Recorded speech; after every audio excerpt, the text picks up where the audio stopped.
Domingo Antonio, ¿qué significa el pensamiento crítico? ¿Alguna vez en la historia de la humanidad, la población general, la masa, la gleba, la turba, ha tenido pensamiento crítico realmente?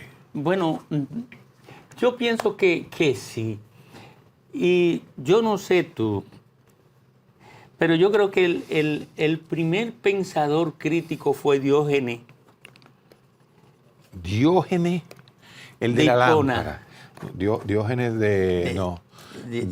Diógenes de... No es de Hipona. De Hipona era San Agustín. Sí. No, Diógenes de Elea. de Elea. Diógenes de Elea. Me Diógenes parece. de Elea. Me parece. Esa fue la cuna inicial del pensamiento crítico. Eso es cierto. Diógenes de Elea. ¿Por qué? Porque Diógenes rechazaba toda la realidad que le... De Sinope. Diógenes de Sinope. El que es de Elea es Zenón de Elea, padre del Zenón de Elea sí. y San Agustín de Hipona. Bueno, ahí está la cuna del pensamiento crítico. Yo no creo que está en Sócrates ni en lo presocrático, sino en Diógenes. ¿Por qué? Porque Diógenes le buscaba una explicación contradictoria a todo lo que la sociedad trataba de normalizar. Sí. Entonces, ahí surge la criticidad. Ahí surge la criticidad. Porque aunque Sócrates tuvo la valentía de dejarse matar, Se bebió la cicuta. por la defensa de su praxis. De su praxis era. Ajá. Aunque Sócrates se dejó matar, Sócrates de alguna manera legitimaba el poder. Sócrates no se oponía a la pregunta, sino que hacía otras sobrepreguntas. Sí. El pensamiento socrático, la pregunta socrática era seguir en la misma tónica sin antagonizar. Sin antagonizar. Diógenes no, Diógenes era... Antagonizaba. Diógenes, quítate de ahí, Alejandro Magno, que me está tapando el sol. Antagonizaba. Quítate de ahí. Entonces, ahí surge la primera vocación humana sobre el pensamiento crítico. Luego, naturalmente, vienen los pensadores que sucedieron a Diógenes. Al mundo helenístico, a los griegos. Sí, a los griegos. Y cuando entramos en los tiempos de Aristóteles, entonces entramos en un mundo en que la realidad tenía que validar el pensamiento. ¿Por qué?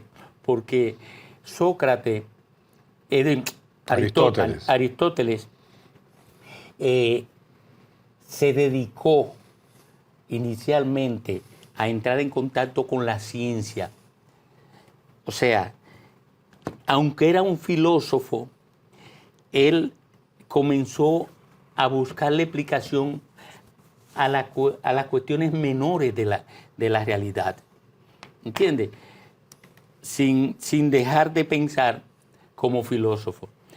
Y sobre todo esas investigaciones que hizo Aristóteles sobre biología, sobre botánica. Sobre todo lo que es ciencia, él la organizó. Entonces, todos los algoritmos de la ciencia las planteó de alguna u otra forma Aristóteles. Correcto. Entonces, ahí comienza a robustecerse el pensamiento crítico. Y ya ni hablar de los filósofos de la modernidad. Y los de la sospecha, los tres filósofos de la sospecha, Marx, Freud y Nietzsche. Claro. Que ya sospechaban de todo. Sí, sobre todo Nietzsche, que viene a desmontar todo. El monumento de certidumbre que había construido. La cultura judeocristiana, Correcto. él la pone, la ponen en tela de juicio inmediatamente. El monumento dice de certidumbre. Marx pone en tela de juicio el capital, el capitalismo. Pero ya lo de Marx viene y Freud, la esencia humana. Exacto. Lo de Marx, a Marx lo entran ahí. Pero Marx viene, si se quiere, a darle una explicación a un elemento. Si Marx hubiera quedado en la economía solamente, se hubiese quedado como un filósofo, un Adam Smith cualquiera. Es correcto.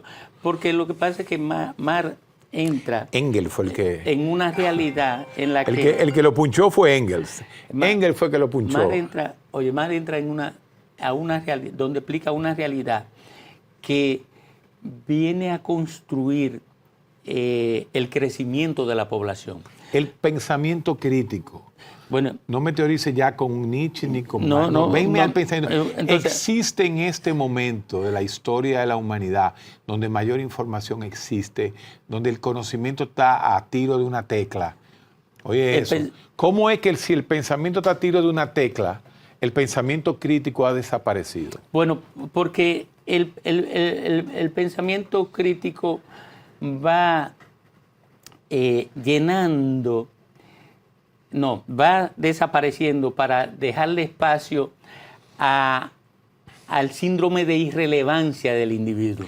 ¿Y no nos vamos a dar cuenta de eso? Nietzsche, ¿Cuándo nos vamos a dar cuenta de eso? Nietzsche está definido, se ha posicionado en el pensamiento filosófico como el que creó la conciencia al ser humano de su adultez. O sea, el hombre que para buscarle explicación a la realidad ya no tenía que refugiarse en la divinidad. Sí, pero Nietzsche toma eso de Hegel. Sí. Hegel es el que dice ya la humanidad está en una adultez suficiente y de ahí sale el idealismo. Pero Nietzsche lo construye, Nietzsche lo termina, Nietzsche lo talla. Crea el superhombre. Claro. Y por eso él es que trasciende con esa parte del pensamiento filosófico. Entonces, ¿qué es lo que pasa? El hombre, aunque supuestamente el hombre viene arrojado en desamparo, ¿verdad? Arrojado ahí, el hombre en ese desamparo se desarrolla como un ente que está vacío de relevancia. Entonces, esa vaciedad de relevancia... No solamente vacío de relevancia, sino también con una ausencia de conciencia de ese vacío, sí, que es lo que ha destruido el discurso de izquierda de los últimos 30 años.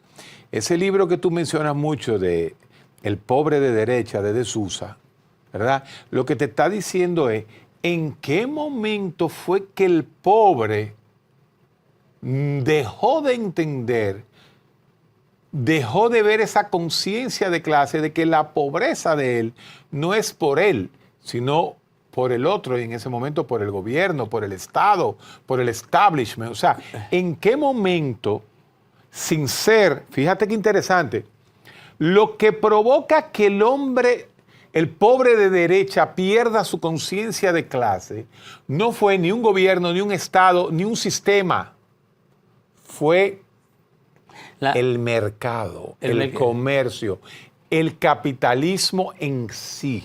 Y yo le agregaría lo siguiente, la sociedad de masa.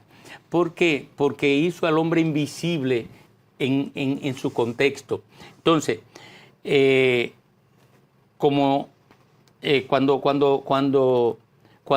Marx construye toda la teoría emancipadora de la confrontación del trabajo con el capital, cuando Marx construye eso, todavía el hombre veía al otro hombre cerca, era visible, pero una vez deja de tener visibilidad, el hombre por la sociedad de masa, ¿en quién se concentra el hombre? En el otro hombre que está cerquita de él. Por eso, después en él. Y después en él. Por eso, ya el enemigo del pobre es el otro pobre. El otro pobre. O él mismo. O él mismo. Pero ese proceso se dio en los últimos 30 años sin una explicación social, sí, sino en una explicación económica. Tanto así que voy a decir algo que contradice de cierta manera. Pero los grandes cambios de izquierda no lo hacen los pobres de izquierda, no. Lo hacen los ricos de izquierda. Así. Oye, qué interesante. Sí. Es el rico de izquierda el que hace los cambios. Y el que piensa y el que construye los andamiajes teóricos que le dan sentido a lo que se va a hacer en la práctica. Fidel Castro no era pobre. No, ni ninguno. Y la revolución del 65, los comandantes de la revolución... lo que fue la revolución del 65, todito eran clase media. Y Mar escribe El Capital, claro, porque Engel lo mantiene. Y Lenin no quería saber el campesinado. Pero lo que te quiero decir en términos del pensamiento crítico es que el hombre surge con un vacío de relevancia.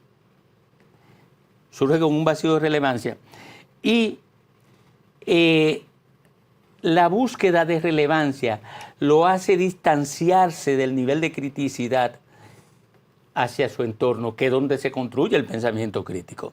Y lo basa, como tú dijiste, en lo que está cerca. En lo que está cerca. Ahora bien, ¿qué pasa con la individualidad y el pensamiento crítico? Que la individualidad debe estar en condición de pensar, por tanto debe haberse educado.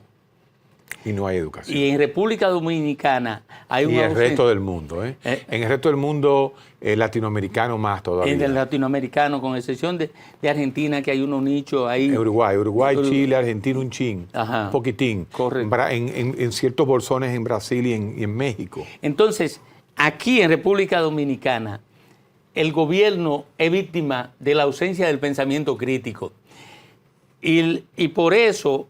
aquí el debate político se da sobre banalidades, sobre tonterías. Y lo vamos a ver en los posibles 12 o 13 aspirantes a presidente de todos los partidos juntos en las próximas elecciones. ¿Dónde está el nivel intelectual, el peso específico intelectual de cualquiera de esos candidatos que tú tires con una moneda y lo saques?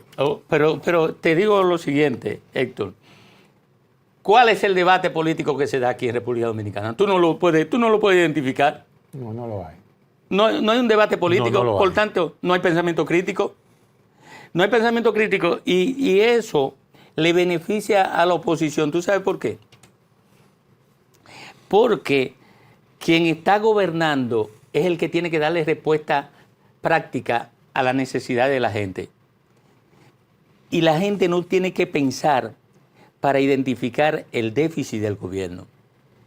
Y este gobierno tiene una particularidad, que ellos se dedicaron a invertir mucho dinero en publicidad, pero el dinero se lo terminaron dando a AOR, que era la misma compañía que manejaba la publicidad de Danilo. Oye, el dinero que invertía en publicidad este gobierno, se lo daban a alguien para que se quedara con ellos, con el dinero de publicidad. Y por tanto, no invertía nada en publicidad, ni invertía nada en relaciones públicas. No invierten nada en relaciones públicas. Si yo estuviera dirigiendo, qué sé yo, dirigiera Prensa de Palacio, que tú sabes, no me voy a coger su cuarto.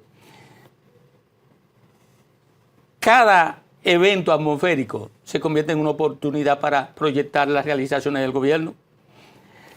Todo esto... ¿Quién es que está ahora? Yo ni sé. Reina. Todo esto que hace la DNCD, se lo supiera cada dominicano, claro, se supiera esto. Claro. Pero eso está escondido. Esto está escondido. La DNCD lo manda a los medios. Y el que quiere lo lee, el que quiere no lo lee. Pero el gobierno no no tiene ningún proyecto de comunicación que le permita construir un pensamiento crítico favorable para ellos. Esa es la verdad. Vamos al próximo y tercer y último round. ¿Y por qué tú te pones como amargado? No, estoy pensando, criticando el pensamiento crítico del pensamiento crítico que tú acabas de criticar. Entonces, después de esta pausa, estaba yo pensando de nuestro paisito, ¿no? Que siempre lo atacamos y siempre lo vilipendiamos todos. Y nada más hay que salir afuera. ¡Wow! Tú estuviste fuera en estos días. Por eso mismo, como tuvimos una semana y pico, casi 10 días fuera del 10 días fuera del país, visitando ciudades en Europa. Después de esta pausa, vamos a tocar ese tema.